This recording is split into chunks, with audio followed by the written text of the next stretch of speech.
I was stuck in my language learning for 3 years before I finally started to make progress. Today I'm going to show the biggest reasons people get stuck so you guys can see which ones are holding you back. So the first reason is you don't really know where you're going with your language learning. And by that I mean you don't really have an end goal and you don't know how to move towards it. So for example, let's say you just started learning a language because you thought it would be a cool language to know, but you don't really have a specific reason to learn it and you don't really have an end goal attached to it. I've tried this before and it has never worked for me because first of all, if you don't have a strong enough reason, it will be much harder to stick with it on days where you don't have much time or you're not really feeling like it. And then also, if you don't have an end goal, you don't know what to do in your learning to help you move towards it. Let's say someone's end goal is to be able to travel to a country. This is just an example, but if you know that your end goal is to travel to a country, then you know what you have to do in your learning to help you reach that. So if you don't know where you're going, you can't really have a clear path in your learning and you can't really have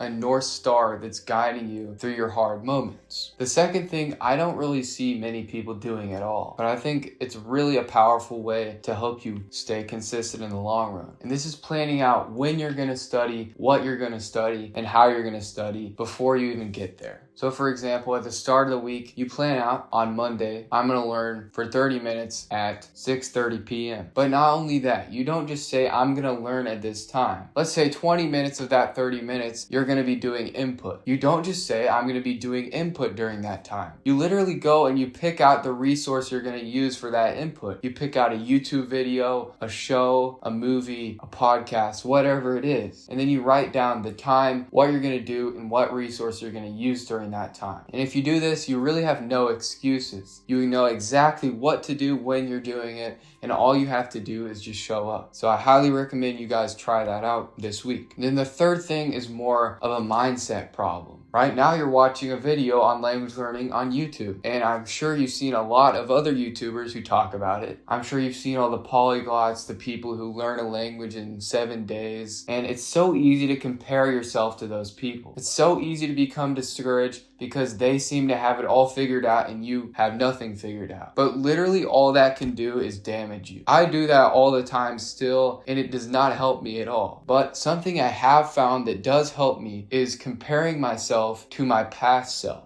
And I do this by literally looking at how much I've progressed. I'll go back to a year ago and I'll see how bad my journal entry was compared to the one I just wrote. I go back to the recordings in my phone from 2 years ago and I just admire how far I've come since then. Because everyone has different circumstances, different experience, and you just can't compare your progress to anyone else because you're in a different situation. But if you track your own progress and compare it to your past self, then all it can do is motivate you. And then the next thing is something I see so many people get wrong, and that is that you have to actually enjoy every single part of your learning. Sounds obvious, but no one does it. You see so many people using a method because they heard it was the most efficient one out there, but they absolutely hate that method and then they dread doing it every day and it just feels like a chore. I don't know about you guys, but that's not the way I want to go about my learning, because we want to actually enjoy the process as well, right? There's no reason why you can't make fast progress in a language and not enjoy it as well. You can have both things. So in my opinion, a slightly less efficient method that you genuinely enjoy is much more valuable to you than a more efficient method that you hate. So stick with what you enjoy. And then you guys might have noticed this, but these 4 tips that I just told you all have a theme. If you think back to having your end goal clear, planning out your studying, enjoying your learning, and not comparing yourself to anyone else, all those 4 things are helping you achieve one bigger goal. And that bigger goal is staying consistent. If you have your end goal in mind, it's easier to stay consistent.